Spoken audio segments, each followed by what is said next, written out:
Think of designing websites similar to cooking a meal. For the meal to be delicious, you need to know the right ingredients. Put too much salt and it's going to ruin it. Or put too much curry, it's going to mess it all up. So you need the right ingredients for that meal to taste really nice.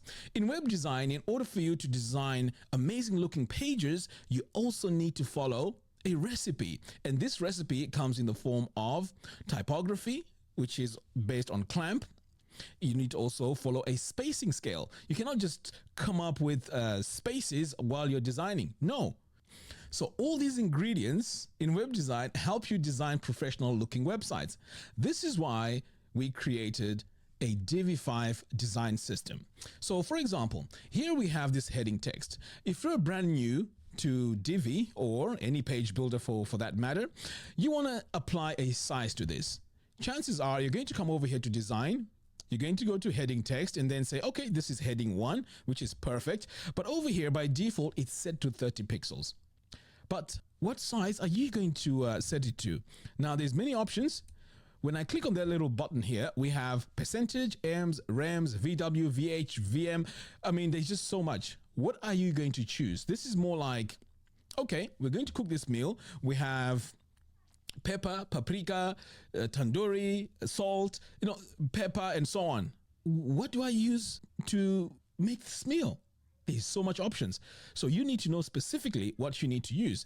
And this design system makes this very, very easy. Now check this out. For heading 1, you just come over here and choose your heading text. And now that heading text is perfect. It is responsive. You don't even need to come over here and make some changes to the size. It adapts with the screen size. If I go to mobile, again, it just gets smaller and smaller based on the screen size. And when you take a look here, there's a special value that was used to achieve this. And by the way, it's called clamp. So I have some updates which are going to make the design process even easier. So over here, of course, some of them I cannot really show you off the bat, but if I scroll down here, you can see you have all our buttons, we have our colors all pre-designed for you. We also have our semantic colors, we have our grayscale, our borders, and in this update today, we have the icons. Now, icons are very tricky. Sometimes you would think, okay, can I use pixels or can I just use rems? This is the perfect scale, and they're all based on small, medium, large, and extra large. So it's now going to be very, very easy for you to use this. But the main update comes over here. Let's say you've designed this and you want to change this into the dark mode version, right? So this design is going to pretty much show you how easy it is. So the colors that were added just makes it easier to choose them. So if I go over here to the background of my section setting, all I need to do is to head over to content. And then on my background here, I'm just going to go in and say, okay, dark background. Bang. Just like that, I've got my dark background. But of course, we need contrast. Our heading and our little heading here needs to change color. So to change that, I'm going to click on it, go to design, and then on the label text, I'm just going to come over here. Now I need the label light, and this is the added update. Label light, and there we go. We're going to do the same over here. I'm going to select my heading large. And if I click in here, heading large also has heading large light. Bang. Just like that. Of course, you can clean this up by removing the first one. Okay. Over here now, we have these blurbs. I'm going to go in and let me go to the background. So I'm going to go to content, and then by default, it's set to background light. So we want to choose a specific color now because we can't go with dark. Otherwise, it's just going to be like that. So if you want to show, the sides of this blurb, you can just click over here, or you can go into the colors, pick a color, and now we have all our colors. Now with these colors, I like choosing this list, and all our colors are all created for us, ready for us to use them. So I'm going to go with gray 800. So I'm going to go ahead and select that, and you can see it's a very light gray. And there's a bit of a separation between the background and my design element here. Next, I'm going to go in and change the color. This is a heading. So this is heading 4. I'm going to say heading 4 light, like that. This one here is my text. It says body text small. I'm going to go in and say body text small light. And just by a few clicks, I was able to go in and do all of this. Isn't this amazing? So I just want to get rid of these two. Okay. And then just duplicate this to make sure I have everything. So to finalize this design, I can just go in and change the icon, and pretty much my design is done. I've changed this from dark to light, or from light to dark.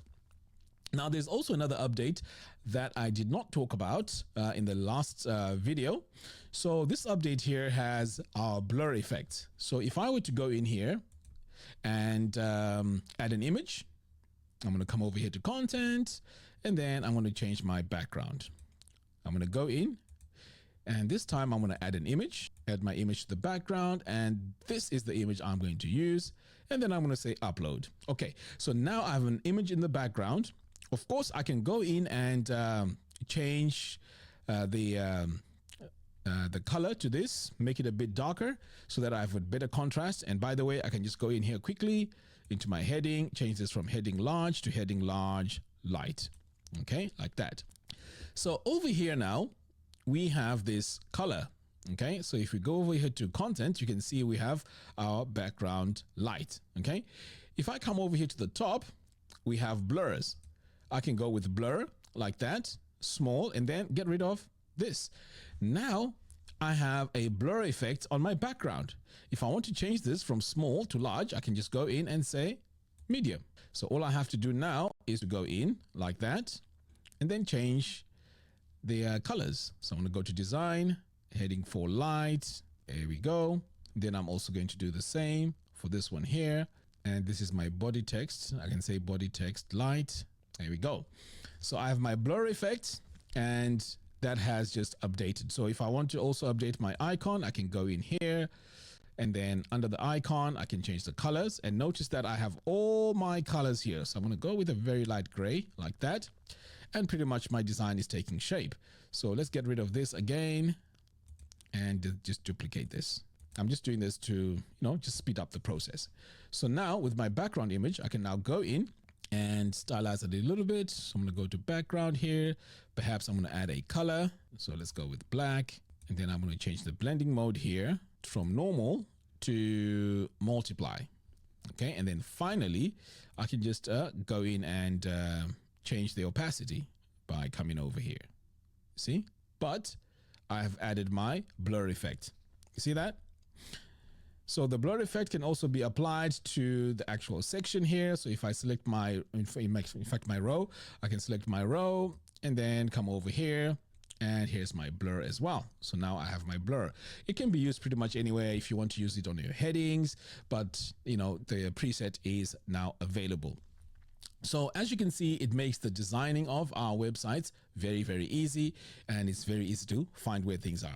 There's also another update I want to talk about, and that is over here. So if I go in and select my text here, I can actually go to my text. If I click here on this little insert dynamic content, I can actually choose the brand. Can you see that?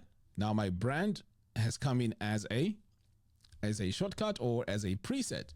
Now, how was I able to do this?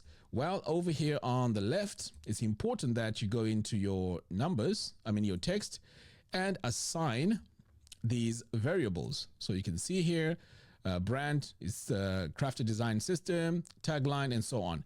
The reason why this is important is because let's say you've used the brand name somewhere and maybe perhaps you're rebranding. So the reason why this is important is because let's say you've changed your branding.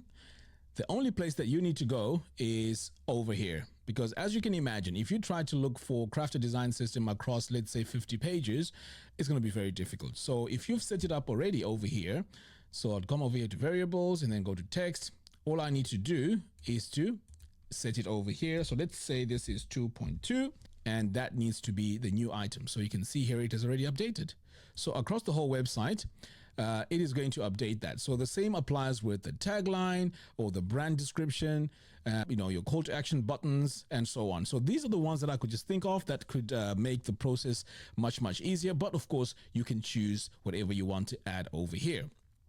So Design System 2.2 is available for download, and to download it, you just need to go to Divi University and make sure you go into My Dashboard. So this is very important. You go to My Dashboard, and then you'd come over here and download the latest version of Krafter. So if you click here, if you've purchased it or you're a lifetime member, you're going to get access to this page. But if you're not a lifetime member and you haven't purchased Krafter before, then you'll get an error message. And of course, in that case, you need to go ahead and buy it now. Of course, right now it's at $77. The price is going to go up as soon as Divi gets out of beta. We are going to be, solid with our Divi design system. So that means, pretty much we are going to increase the price. So at the moment, it's going to be very difficult, to, load it up on an existing website that has Krafter, because it's going to override the presets. So I would say try it out on a new website. I would say use a local.wp to test it on different types of websites, but it's not available for production yet, and hopefully by then they will have improved how to manage these presets. Also, I have a course, and this course here will teach you how to design websites using Divi. At the moment, it has 1,072 students. I'm going to be updating this very, very soon. In the meantime, I need to pretty much catch up with all the tickets and all the messages.